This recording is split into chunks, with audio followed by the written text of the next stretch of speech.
남성 4명이 만취한 여성 1명을 모텔로 데려갔습니다. 여성은 그중 1명한테 성폭행을 당했다고 신고를 했습니다. 하지만 경찰도 검찰도 남녀 사이 합의가 있었다는 남성의 말이 더 믿을만하다는 이유로 재판에 넘기지도 않았습니다. 여성의 강력한 이의 제기로 재판이 열리긴 했지만 끝내 무죄가 선고됐습니다. 오늘 이 사건에 집중해 보겠습니다. 먼저 양수현 기자입니다. 3년 전 경기도의 한 모텔. 새벽 6시가 다 된 시간 차 뒷좌석에서 남성 2명이 내립니다. 잠시 뒤 몸을 가누지 못하는 여성이 두 남성의 손에 이끌려 차 밖으로 나옵니다. 여성은 신발을 못 신을 정도로 만취한 상태. 남성이 잡고 있던 손을 놓자 그대로 쓰러집니다. 두 남성은 이 여성의 양팔을 잡아 방으로 옮겼고 한 명이 방에 남았습니다. 이들은 약 2시간 반 전 서울 홍대의 한 클럽에서 처음 만났는데 남성 일행 4명이 여성을 차에 태워 경기도까지 데려온 겁니다. 그날 아침 잠에서 깼을 때 옷이 모두 벗겨져 있었고 이후 수차례 싫다고 저항했지만 결국 강간당했다는 게 여성의 주장입니다. 하지만 검찰은 유사강간이나 강간은 물론 항거할 수 없는 상태를 이용해 성관계를 하는 준강간 미수 혐의로도 남성을 기소하지 않았습니다. 여성이 곧바로 구조 요청을 하지 않았다. 모텔에서 나온 뒤 남성이 사준 초코우유를 마셨다. 이틀이 지나서야 신고했다는 등의 이유였습니다. 여성이 여러 차례 이의 제기를 한 끝에 남성은 준강간 미수 혐의로 재판에 넘겨졌습니다. 하지만 결과는 1심과 2심 모두 무죄. 여성이 한거불능 상태에 있었던 건 분명해 보이지만 남성이 만취 상태를 이용해 강간을 했다는 고의를 증명하기는 어렵다는 이유였습니다. 160여 개 여성단체들은 조직적 성범죄로 볼 수 있는 증거가 명백한데도 수사기관과 법원 모두 피해자다움을 요구하고 있다고 비판했습니다.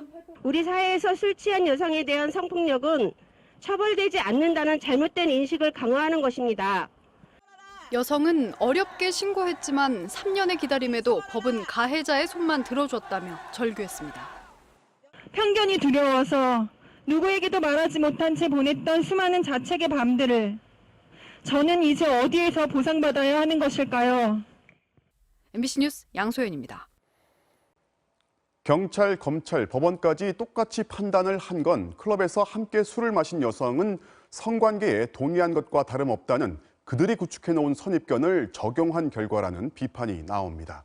결국 이 여성은 피해자답지 않다는 겁니다. 이어서 윤상문 기자입니다. 술 먹으러 오기로 했는데 택시에서 정신을 잃었다. 사건 당일 가해 남성이 여성에게 설명한 상황입니다. 명백한 거짓말이지만 남성은 이 대화를 녹음까지 해놨습니다. 남성은 여성이 모텔에 들어갈 때 말을 할 수 있는 상태였다며 모텔 직원으로부터 거짓 확인서를 받아 제출하기까지 했습니다.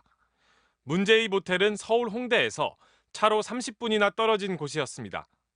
그럼에도 수사기관이나 법원은 클럽에서 여성과 성관계에 합의했다는 남성의 주장은 신빙성이 있는 걸로 인정했습니다. 과연 이게 상식적인가? 일행들에게는 연락 한 자 남기지 않고 먼 거리까지 그렇게 갈 리가 있나 하고 의심스러우면 조사를 해야 되는데 그런 게 전혀 없었고 반면 여성에겐 엄격했습니다. 클럽에서 일어난 일이 사건이 되겠어요. 여성은 경찰 조사에서 이런 말을 들었다고 합니다.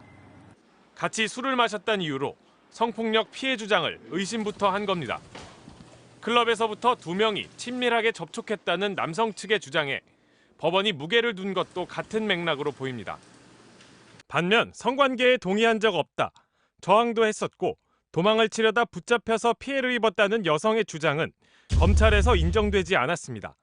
여성단체들은 클럽에서 만났다면 당연히 성관계에 동의할 것이라는 왜곡된 통념이 작동한 전형적인 사건이라고 주장했습니다. 만취한 여성을 상대로 4명의 남성이 조력하고 모텔 직원의 방관까지 더해져 범죄가 벌어졌지만 아무도 처벌을 받지 않는 것이 2020년 우리 사법부의 현실이다. MBC 뉴스 윤상문입니다. 세계 최대의 아동 성착취물 사이트의 운영자 손정우의 미국 송환이 거부되면서 비난 여론이 거세지고 있습니다. 우리 사법당국이 추가로 처벌하라는 게 법원의 뜻이었지만 죄질에 비해서 턱없이 부족한 형량이 불가피할 거란 전망입니다. 김정인 기자가 취재했습니다. 미국의 범죄인 인도 요청을 허가하지 않은 법원 앞에는 종일 규탄 시위가 이어졌습니다.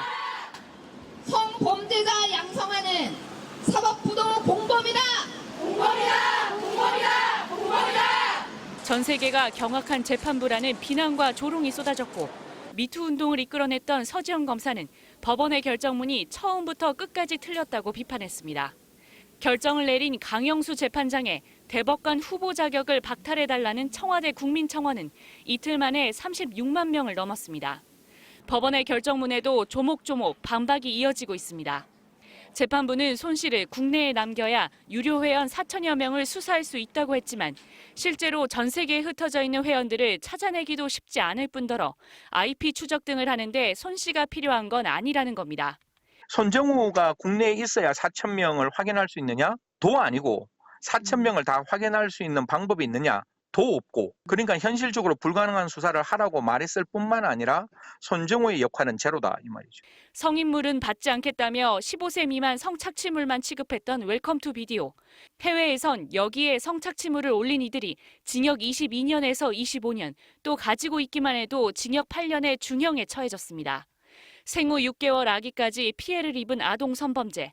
전 세계 32개국이 공조 수사를 벌인 끝에 운영자 손 씨가 있었습니다. The seizure of its enormous cache of child pornography and the unsealing of the U.S. indictment against its administrator, Jong-woo Son. 우리나라 형법에서는 손 씨에게 최대 징역 10년형이 가능했습니다. 하지만 나이가 어리고 반성한다거나 결혼에 부양가족이 생겼다는 이유로 법원은 고작 징역 1년 반을 선고하며 디지털 성범죄에 지나치게 관대했다는 비판을 이미 자초했습니다. MBC 뉴스 김정인입니다.